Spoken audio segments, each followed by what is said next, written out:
everybody, welcome back to your weekly gaming update. My name is Locke, in case you forgot.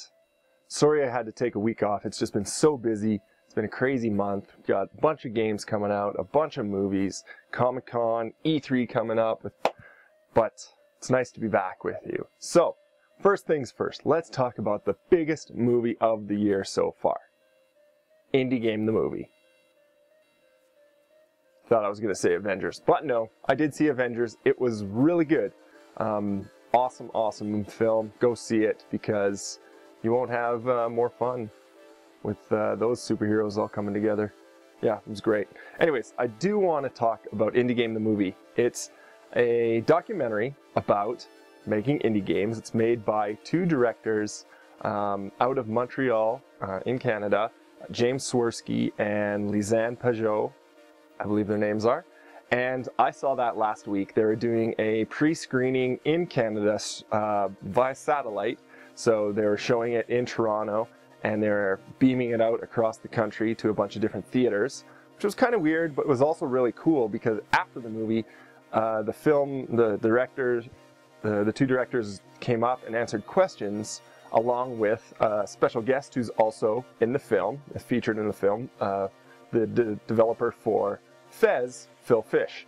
And it really gives you, the movie itself is just so well done, it's so well shot.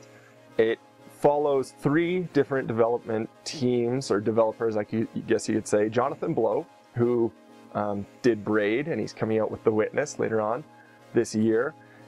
So that shows sort of someone who has developed an indie game, has found success, and then it takes a snapshot of Team Meat, who did Super Meat Boy, and they're right in the middle of development, and it goes along their whole development schedule, and finally they do release their game while they're being filmed. So that's pretty cool. You get to see sort of someone right in the middle of development and their release.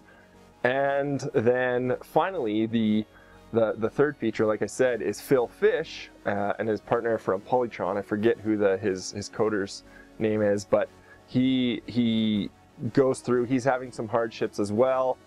He had a nasty sort of divorce from his other partner who is working on the game with Polytron.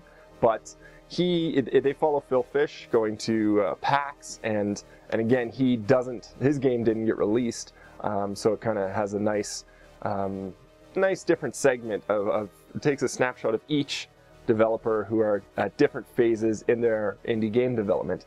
And it's just a really good story. Whether you like games or know someone who likes games, I think everyone should see this because it gives an amazing perspective about that part of the industry. And it's just a really, really heartfelt movie. And no matter what you think of any of those developers, like I know Jonathan Blow has, people think he has a god complex, and, people think Team Meat are a bunch of whiners and Phil Fish is a racist, but it really just boils down everything about indie game development, and it comes down to being so personal.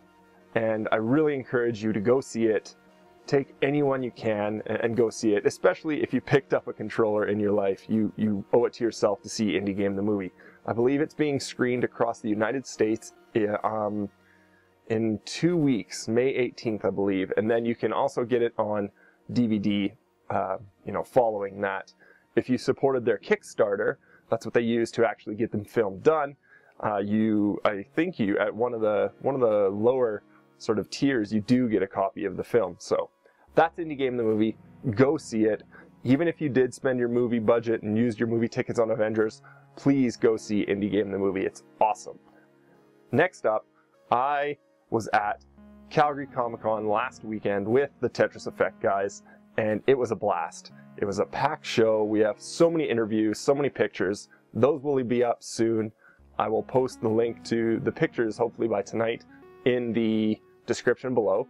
And then check out the Tetris Effect channel, which I'll also link to, which will have a bunch of interviews from cosplayers, celebrities, just people around the event. It was a really fun show, and I'm excited to show some of the footage off. Last but not least, a mobile game. I know you've been dying to hear about this one. This one comes from, I heard it actually on Polytron.com's podcast, The Besties, from Griffin McElroy. He talked about Spell Sword.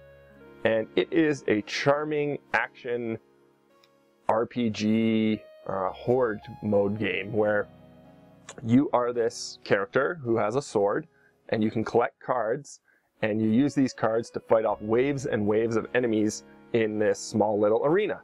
And you can, there's different arenas. The different cards do different things based on different elements. Like you can have fire and it'll shoot fireballs, ice, poison, wind, so on and so forth.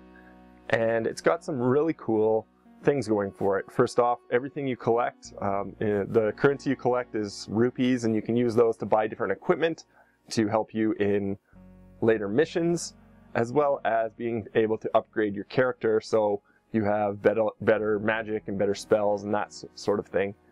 It's 99 cents. It's by a game called developer called Everplay, and I have just been playing that non-stop. Other than Hero Academy, been playing Spell Sword non-stop because it's just so addictive. The missions are quick, they're easy, they're fast, they're fun. Perfect game for the mobile device. The only thing I don't like about it is the controls. It uses a a mock sort of fake controls, not a stick necessarily, but the touch controls are a little finicky. Your guy can get kind of caught up, and where you put your thumb kind of doesn't make sense or your thumb can kind of get lost on the controls a bit. So if you want to go right, you can sometimes miss it, or if you jump, you can hit attack instead. So if you got big fat thumbs, might be an issue, but overall it's amazing. Great pickup for your iOS device. That's Spell Sword. Grab it in the iOS store, iTunes store, for 99 cents.